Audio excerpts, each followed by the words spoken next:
अस्सलामु अलैकुम रहमतुल्लाहि वबरकातुहू। मोहतरम नाज़रीन, उम्मीद है आप खैरियत से होंगे। दुआ है अल्लाह रब्बुल आलमीन आपको खैरियत से रखे, आप जहाँ भी रहें खुश रहें। तो पहले की तरह आज भी एक सादा सा नुस्खा दमे के लिए हम आपकी खिदमत में पेश कर रहे हैं। पहले भी दमे के लिए हमने सादा से बड़े मुजर्रब और आसान नुस्खे अपलोड किए हैं। उम्मीद है आप इस्तिफ़ादा कर रहे होंगे।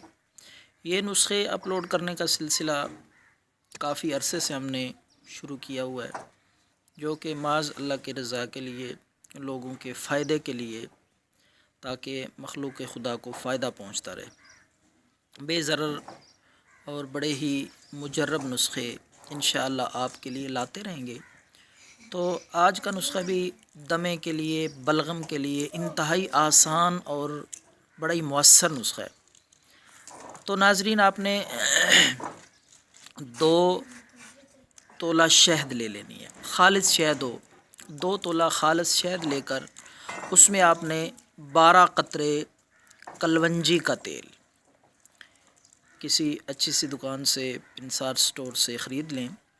कलवंजी का खालिस तेल हो तो 12 कतरे आपने कलवंजी का तेल 2 तोले शहद में मिक्स करके अच्छी तरह वो खा लें। तो 10 दिन तक ये नुस्खा इस्तेमाल करें। 10 दिन में इंशाअल्लाह मुकम्मल तौर पर दमे से, बलगम से निजात मिल जाएगी। तो अगर आप इस मर्ज़ में मुब्तला हैं तो ख़ुद इस्तेमाल करें, वरना दूसरों से शेयर करें। दुआओं में याद रखें। अल्लाह ताला हम सब का हामी व नासिर हो। वस्सलाम।